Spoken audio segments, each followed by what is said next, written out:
Hello, and welcome to another episode of Ask Adam, the acronym for Always Seek Knowledge.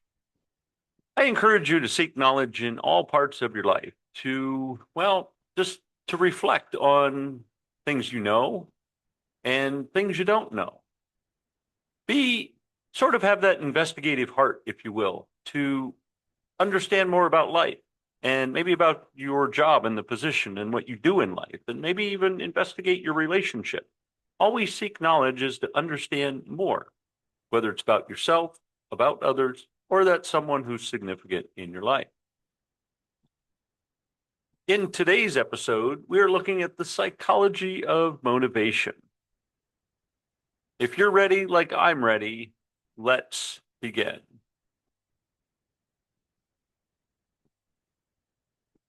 The psychology of motivation. Motivation isn't magic. Quite frankly, it's mechanics.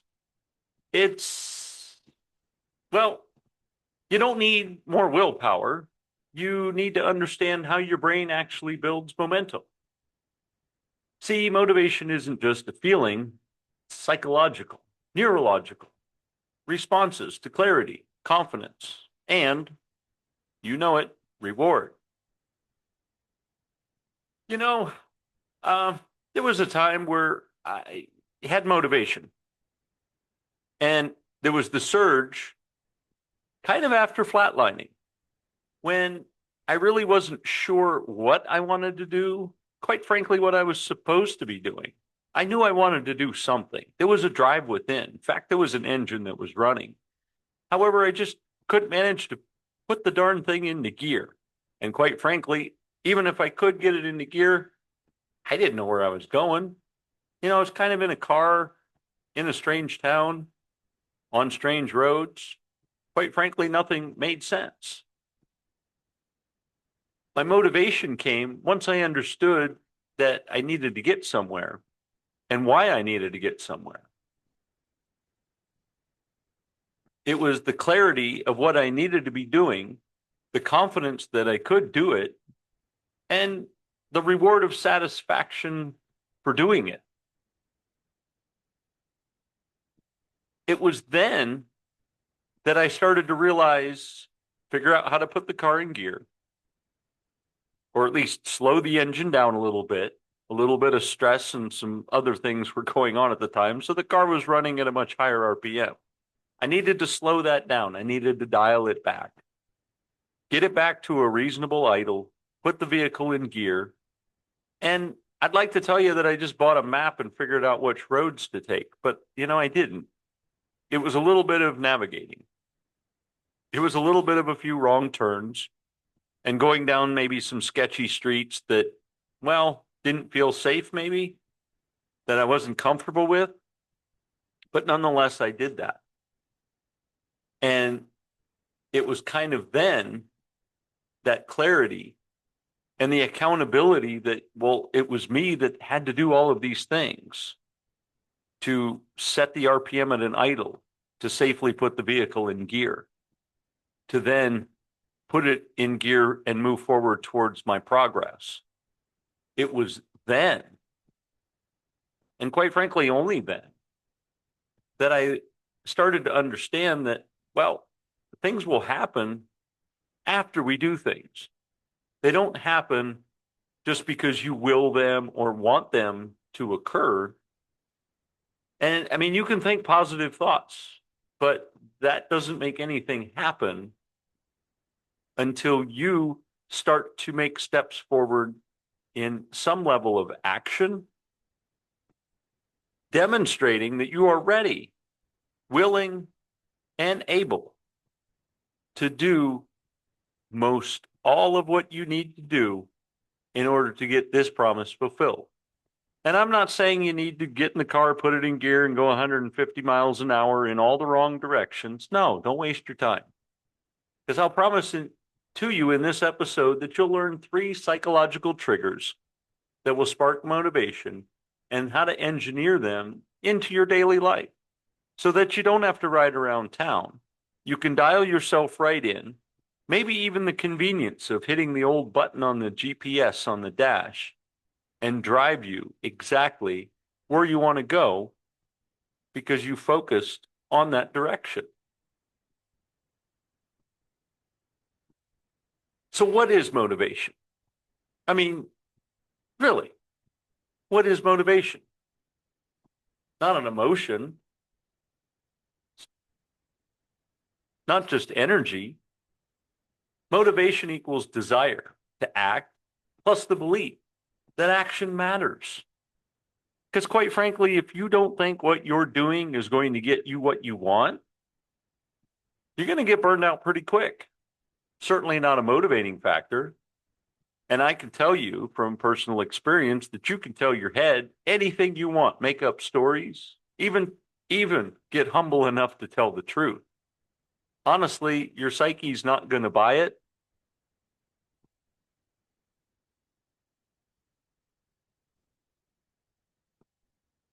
You become motivated because you acted. And even small actions will render some small results. And it's those small results that create those small building blocks that then become truly what it is that you want. I also have to emphasize at this point is that you do have to know your why. You really have to focus in and understand why you're doing something, kind of what you're doing it for. I mean, that might adjust slightly, but you do have to understand the general gist of what you're doing it for. And your why is most paramount. So in part two, the three psychological drivers of motivation. First is autonomy. You have to choose this. Motivation increases when you feel in control. Again, when you harness in on your why and you know a little bit about what you need to do and you begin physically doing it, you're certainly going to feel in control. A great tool is to give yourself choices, specifically in how you complete tasks. Not necessarily that you come up with the idea of a task or an idea for your business, an idea, strategy, maybe even copy someone else's and just make it yours with your nuances and your truth. But you also have to have that mindset of completing that which you began. You can't just start something and expect it to finish by itself. The second factor is competence. Ask yourself, are you getting better at this? Your brain loves growth and mastery. When it sees that you're getting better at something, when it sees that you're investing and investigating, when it understands that you're mastering something and that you're getting good and you're starting to fall into that comfort zone of automation, well, that's when you start sort of psychologically repeating to yourself that you're getting better and better. And this is your thing and that it's aligning with your purpose.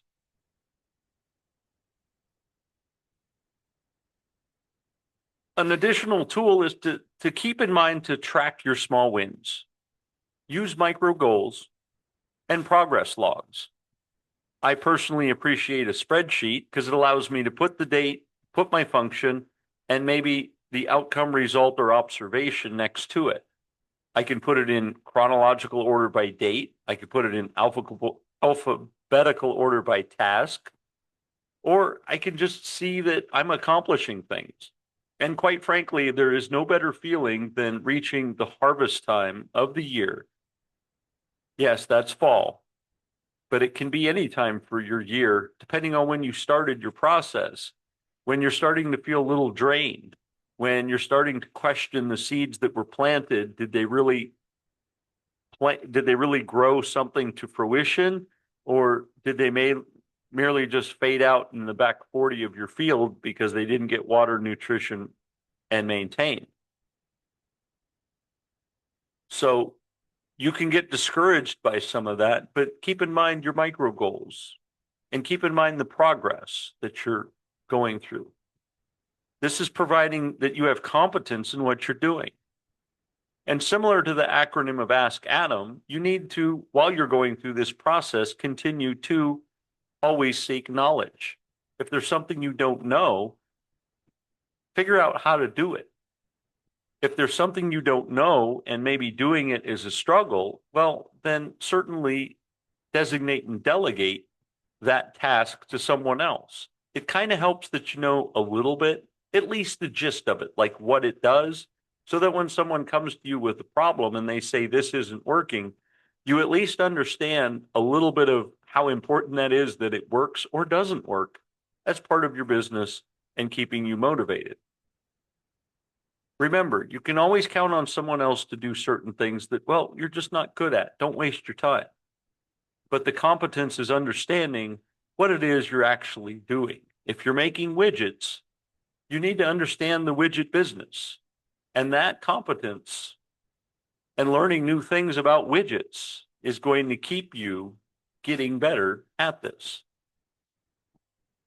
The number 3 psychological drivers of motivation is keep reminding yourself, this matters to me. When your action aligns with meaning, you'll go further. And remember, post it, save it, put it in front of you constantly is your why. Your why is huge in providing you with purpose and reminding you what matters. Because honestly, when the things get tough and you're just wanting to give up and your motivation starts to fail, understanding your why and your purpose, and I'll even throw this small little bonus in, is not necessarily what it's doing for you, but maybe what you're doing and how it affects others is also a definition of purpose. So you may be providing something that doesn't directly come back to you, but that provides to someone else. That's your why. And that's something that you do need to keep in mind that will help fuel your motivation. See, in neuroencoding, the brain is wired to respond to reward and identity. Motivation increases when we reinforce progress with positive identity language. Like reminding yourself that I'm a person who follows through. I'm a person who meets deadlines. I'm a person who gets things done. I'm a person who knows my why. This positive identity language reinforced, and it may be a mantra that you need to repeat 3 times a day in the beginning to help keep this motivation going, especially if it's a new task, a new understanding of why, this new endeavor. I got to hand it to you. It's going to come with its challenges all day long. And when those challenges come, you need to have that mantra pretty handy. So study it now, understand what you're saying, and remember to repeat it as often as possible to help fuel not only your positive identity, but to help keep you motivated. Part 3, daily motivation habits. I like to refer to the 10-minute rule.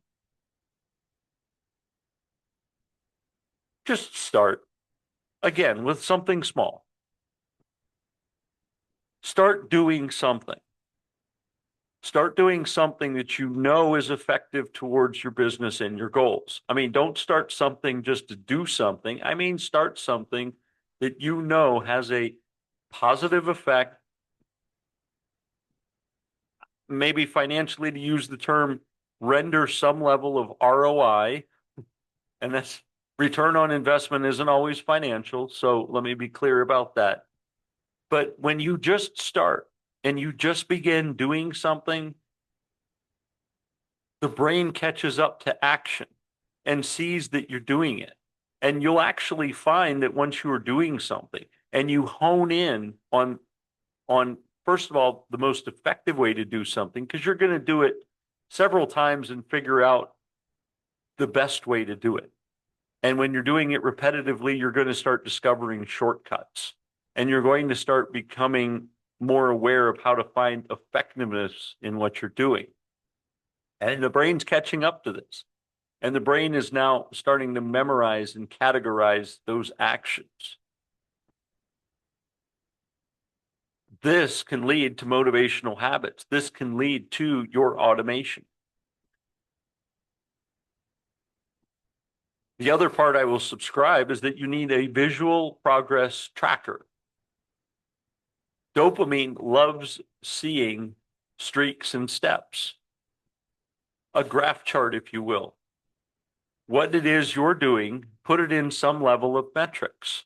Ones and zeros is fine at the beginning. You may find even stretching the numbers just to create more of a visual graph. You can do this in Excel or any spreadsheet to just merely start calculating dates and numbers. Like, even for instance, how many tasks did you get done in a day? Was it 3? Was it 5? Maybe it was just 1. But by documenting the date and the amount of tasks, and then you can convert that to a chart, you can see that you're either staying within parameters or that you're all over the place. And that helps guide you to know, really, 5 is too much and 1 is too little. I really need to focus on 3. And pretty soon you'll see that 3 as a flat line. And that's okay, because it's consistency. And you will, looking at that chart, tabulating your numbers, having it in a visual form that you can look at, start on a piece of paper. Again, I prefer a spreadsheet, and even just something that you can look at. Your dopamine will just explode seeing that you're doing things and that you're going through the 10 steps of a process of what you're doing. The things that you've broken down. I got to do this, this, and this every day, all 3 items. Your brain loves it. And it sees that we did the first thing and it's feeling good. You do the second thing and it's excited, and the third thing and it's like, oh my gosh, celebration time. These are good vibes. This is what fuels motivation. Also, the third thing is reward rituals. Celebrate your effort, not just the outcome. Remember, as I always say, lift your right hand up, put it across your chest, lay it on that left shoulder, and pat yourself on the back. Congratulations, you've done something. Celebrate those wins. I know it sounds silly. It sometimes looks silly. Your brain fuels on this because it knows that you're celebrating. It knows that something magnificent, something awesome has been accomplished. And it's not just the outcome, it's through the process. And when you do experience the great outcome, celebrate. I am awesome. Put your fist in the air and say yes. That kind of action, silly as it sounds, repeated, tells the brain it's doing a good thing and it's going to want to do more. Again, I can't express, I know it sounds silly, but it feeds the brain to continue to do more. And this more is providing you with neat new ideas, greater innovation, creating the best mousetrap, and just helping you just keep growing. Because as you do something and you find some of those ways to shave the corners and make something more streamlined and effective, that is your brain working overtime, quite frankly, but in a relaxed state. Why? Because it knows that this extra effort, although not much for your brain, but this extra effort is going to fuel more dopamine. And that's what it wants, is more dopamine. So it's going to basically give you what you want as it's giving it what it wants. See how it comes full circle? So by understanding your brain a little bit more, how you think, how you look at things, and quite frankly, how you should be training yourself to be motivated, well, this is how things get done. This is how the tough tasks get done. I remember just doing small things. Like I said, 3 to 5 things a day. And pretty soon those 3 to 5 things a day were filling up my calendar with appointments to meet with people. And pretty soon it was getting tough to put those 3 to 5 things in my calendar because of the results that I was getting. So I want to share with you that those 3 to 5 things that you're starting are going to create 3 to 5 more things that you need to continue that may create 3 to 5 more things that you need to follow up with. Now you're up to about 9 things. And quite frankly, that's almost filled up my day already. I don't know about you. So what you need to do is maybe even focus on 3 things instead of the 5 things, because those 3 are going to turn to 6 and the 6 are going to turn to 9 rather than the 5 turn to 10 and the 10 turn to 15. But I encourage you that once you get that momentum and start finding efficiency in what you're doing, don't be afraid to jump to 15. And remember to keep some personal time, some celebration time, and some downtime, because you're going to need to slow down, stop, and reset. You can't just run at 15 tasks a day and expect 7 days a week or 8 days a week that this is going to continue. It's just not. If that's what it takes to get at the beginning, fine. I understand a little extra effort gets you a little further a lot quicker. I also will share with you that you don't want to burn out. Don't fill up your day with a lot of those tasks and then all of a sudden burn out. Well, guess what? You're not good to anyone at that point. And your momentum certainly, most certainly, will have to start back at 0. So again, maintain those steps, build that daily momentum. This will help balance and prepare for what is to come. And that is you providing your best self. In closing, motivation is a skill, not a mood. Use the 3 triggers, autonomy, competence, and purpose, to fuel your motivation. And remember, motion creates motivation. It gets you going. As they've always said, I mean, really 90% of anything is just showing up and doing it. So the 10% is pretty easy once you get into that action.